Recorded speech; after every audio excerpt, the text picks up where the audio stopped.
हमारे बुजुर्गों ने मिसाल बनाई, कहावतें बनाई कि 18 जो 28 का बीच है, कितना है बीच में, कितने वर्ष है? 10। ठीक है।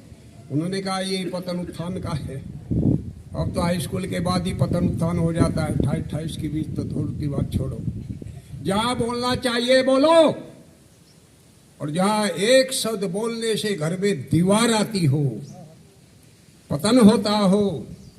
हमारे बड़ों ने भी मिसाल बना के चले गए। एक चुप कितनों को हराती है। ताली बजाओ बच्चों के लिए। इनके कहावत याद है ये। एक चूल्हे पे सैकड़ों लोगों का भोजन बनता था, विदेशी नतमस्तक होते थे। और आज क्या हालत है, क्या गजब का फार्मूला है। पढ़ा लिखा निकाल के दिखा दो कोई, एक लाइन का है बोलो। अरे जब यही चुप हो गया तो भी हो जाए चूल्हा इकट्ठा। तो गायत्री मंत्र बोलेंगे, ओम भूर्भुवः स्वः तत्सवितुर्वरेण्यं भर्गो देवस्य धीमहि धियो यो नः प्रचोदयात्।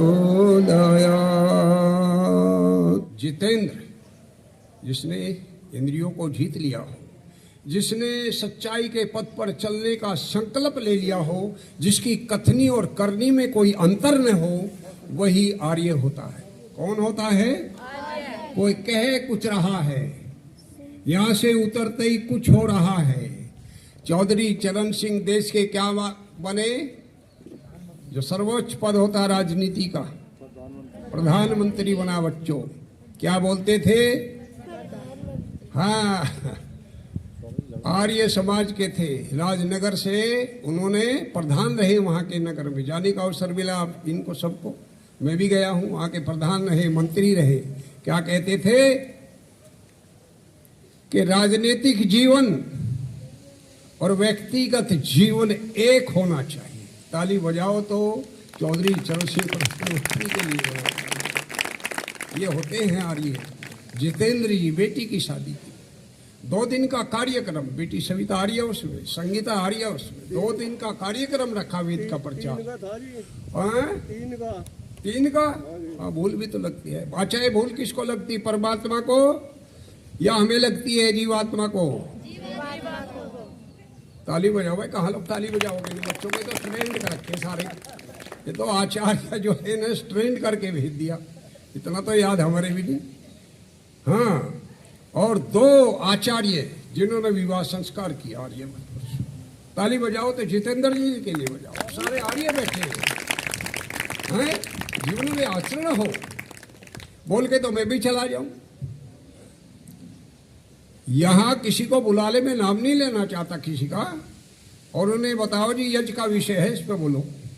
यज्ञ के इतने लाभ गिना देगा बच्चों, और यदि उससे पूछ लो कितने लाभ आपने गिनाए हैं, तो फिर तो सुबह ही शाम दोनों समय यज्ञ करते होंगे। कहां फुर्सत है? फिर बोल क्यों रहा? वाला कौन होता है जो जानता नहीं? अगर जानते तो विद्यालय में क्यों आते? तो सीधा मतलब हम जानने के लिए आए हैं। और ऋषि दयानंद भी यही कहता है, ए दुनिया के लोगों, यदि सुख चाहते हो तो क्या करो? पहले जानो। क्या जाने? पहले जानो, पहले विद्या जरूरी है। आचार्य जी ने कहा पहले सर्वोपरि क्या है? विद्या। और विद्या से बढ़कर के दुनिया में कोई बोलो तीर्थ भी नहीं है। तीर्थ कहते तैराने को, दुखों से छुड़ाने को, उसका नाम है तीर्थ। माता पिता से बढ़ के तीर्थ है बोलो? अरे माता है, तीर्थ है, आचार्य है, अतिथि है। और वेद से बढ़कर के दुनिया में जो ज्ञान परमात्मा ने दिया, उससे बढ़कर के बोलो कोई तीर्थ? बच्चों जो आज सुन रहे हैं, महर्षि दयानंद कहते इस वैदिक सत्संग से बढ़कर के दुनिया में कोई तीर्थ नहीं है। जो बालक बालिकाएं यहाँ आकर के सुनते हैं और सुन करके उन विचारों को जो अपने आचरण में लेते हैं, उन्हें ग्रहण कर लेते हैं, दुनिया में इससे बढ़िया, सत्संग से बढ़िया और बोले कि तीर्थ नहीं है। आप तीर्थ कहाँ बताया हमें? ये शुक्रताल है, ये गया है, ये इलाहाबाद है, ये हरिद्वार है। That is the very important the Pilgrim in the कहाँ? ये शुक्रताल है। क्या है? इनको महर्षि दयानंद ने नहीं कहा। क्या कहा? ये वैदिक सत्संग ही तीर्थ है। क्योंकि कहाँ जो विद्वत मंडल बोल रहे हैं कह रहे हैं वैदिक अनुसार, नहीं तो क्या बताया जाता। अभी ब्राह्मण की बात आई, सर्वोच्च पद होता है, सर्वोच्च वर्ण होता है, लेकिन कितना गिरा। ओहो बच्चों, जिसका काम पढ़ना पढ़ाना है, अच्छाई की ओर ले जाना समाज को, ब्रह्म विद्या को जानने वाला तिनके से लेकर के ब्रह्म विद्या पर्यंत जिसने, उसे क्या कहते हैं, उसे ब्राह्मण कहते हैं। गिरता गिरता इतना गया, रोटी और दाल पे लग गया बनाने। गलत कह रहा हूं तो बोलो कि हमारे गांव में भाई ऐसा ब्राह्मण है, अभी कह रहे थे ब्राह्मण नहीं होते जी कौन ब्राह्मण, ये तो ब्राह्मण होते हैं। कितनी बढ़िया दाल बनावे, वह क्षेत्र में तो है नहीं, वह दाल बना रहेगा काम है क्या तेरा। ये बैठे, ये है ब्राह्मण, ये ब्राह्मण दाल बनाने पर लग रहा, झूठ भगाने पर लग रहा, नु कर लिए वो कर लिए। और ये बहुत पुरुषों में तो जब जिस क्षेत्र में आता हूं, मैं सबसे पहले संन्यास ग्रहण करने के बाद इस क्षेत्र में आया और मेरी खुली छूट कर दी इस क्षेत्र में कि कितना भी खंडन कर ले विद्या का, हम टोकने वाले नहीं, फंसे बैठे बुरी तरह से। पर्ची दे मेरे हाथ में, या जी ये बाहुल्य है, मैं कहेगा बाहुल्य है, बुला के रहे फिर, अरे खंडन नहीं करेंगे, मंडन नहीं करेंगे, समझ में क्या आ जाएगा। अरे दो ही तो बात करनी पड़ेगी, यो काम करने का और यो काम नहीं करने का।